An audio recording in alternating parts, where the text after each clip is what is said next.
Welcome to your Algebra 2 lesson on 3.1 and 3.3. Today we're going to solve linear systems by graphing and graph systems of linear inequalities. So obviously those are your objectives. So a system of linear equations is a set of two equations that can be written in the form ax plus by equals c and dx plus ey equals f. They don't have to be written in that form, but they must be able to be written in that form, basically the standard form of an equation of a line. A solution is any ordered pair, x, y, that creates true statements when plugged into both equations. So it has to satisfy both of them. And if you look at the graph solution of a system of linear equations, you're going to find that it's a point typically. If there is no point of intersection, then there is no solution. In that case, the lines are parallel. There's also a special case where one line maps right on top of the other line. The two lines coincide. In that case, all the points on the line are solutions. Every single point on the line satisfies both equations. If you plug in the x and y value, you're going to end up with true statements for every point on that line. And so that's a case where there are infinitely many solutions. Okay, so here's pictures of our three cases. Typically what will happen is one line will intersect with the other line and they'll cross in a single point and you'll have a single solution with one x value, one y value. As one of the special cases is where you graph one line and then you turn around and graph the other and they look like the same line, they coincide. That means every single point on this line is a solution to the system. And so there are infinitely many solutions because there's infinitely many points on that line. Our third case, another special case, is when the two lines are parallel to each other. That means they never intersect. There's no x value and y value that satisfies both equations at the same time, so there is no solution. Okay, for example 1, we're going to graph the linear system and estimate the solution.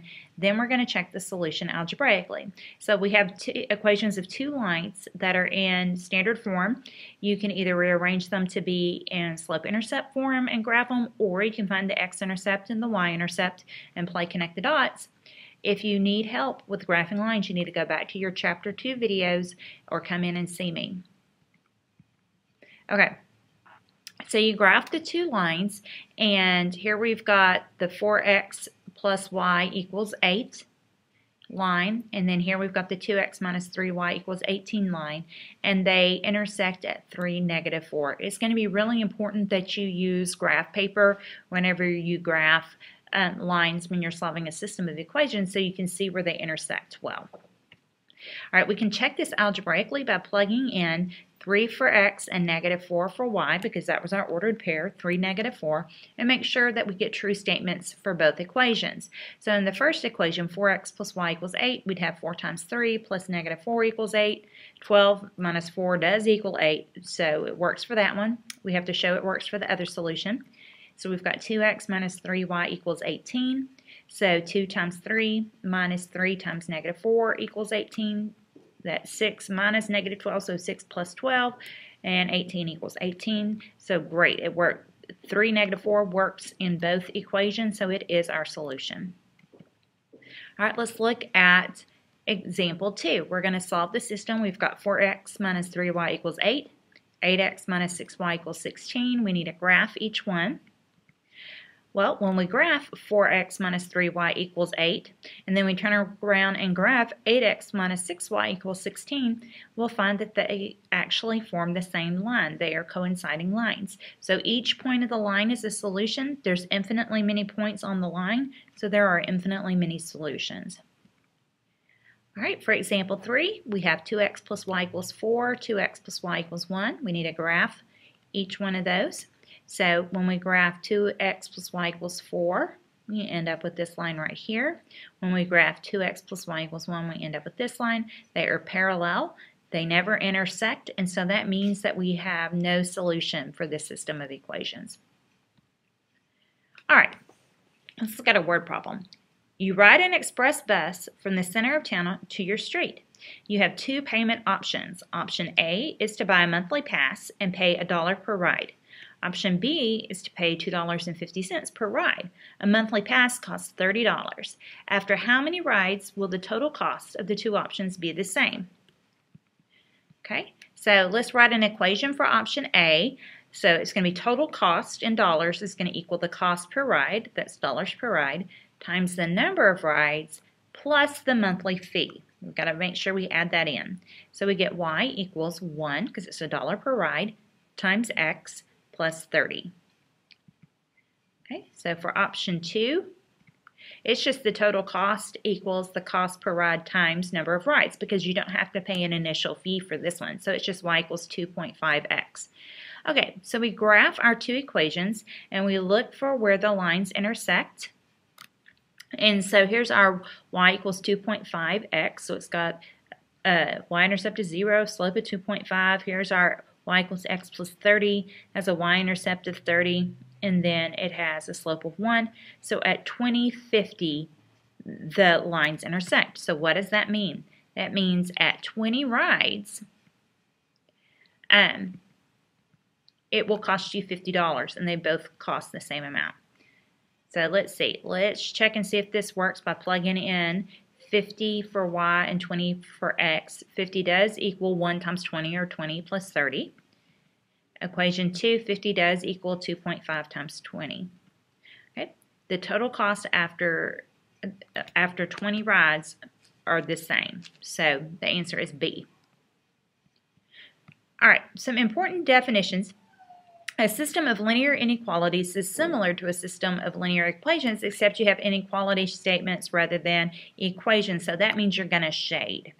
The solution to the system will be the region where all individual linear inequalities overlap. So the steps are going to be graph each inequality in the system. You may want to use colored pencils to distinguish the different half planes. And then step 2 is going to be to identify the region that is common to all the graphs and the inequalities. This region is the graph of the system. It's the solution to the system. If you use colored pencils, the graph of the system is the region that has been shaded with every color. And it's just kind of fun. So I highly suggest using map colors. All right, we're going to graph the system of inequalities. So our first inequality is y greater than negative 2x minus y. Because it's strictly greater than, we're going to have a broken line. Our second inequality is y less than or equal to x plus 3. So since this one has an or equal to, we will be drawing a solid line for this one. All right. We're going to graph each inequality in the system. Use red for y greater than negative 2x minus 5 and blue for y less than or equal to x plus 3. If you still struggle with graphing individual linear inequalities, you need to go back and look at the appropriate video, come in for help, do something to where you have that skill. We expect you to be able to use the previously learned skills in this course as we move through the course. Math builds on itself. You got to maintain these skills. All right, so y greater than negative 2x minus 5 is this line here. You can see we've got a y-intercept of negative 5, slope of negative 2, broken line. It's greater than, so we're going to shade above. You could also test the point 0, 0 and say, yep, that's in the solution region, so you shade above. Then we graph our other line, and we're going to use blue for that. That's y less than or equal to x plus 3. So here we have a y-intercept of 3, a slope of 1, solid line. Since it's less than, we shade below. Again, we could use 0, 0 and see that that gives us a true statement. So right here, this region of overlap, that is the solution to the system. Okay? The graph of this system itself, the solution, is the intersection of the red and blue regions. And this is pretty cool because it looks kind of purple. All right. It's the region that's shaded purple, and that's our answer. Let's look at example 6, our last example. We've got 2x plus 3y is less than 6, and y is less than or equal to negative 2/3 x plus 4. So again, we're going to have one broken boundary line and one closed solid boundary line. Okay, we're going to graph each inequality in the system. Use red for 2x plus 3y less than 6. And blue for y greater than or equal to negative 2/3 x plus 4. Okay. 2x plus 3y less than 6. So to graph the boundary line, you can find the x-intercept and the y-intercept. Your x-intercept is going to be at -3, 0. Your y-intercept will be at 0, 2. You do the broken line through them.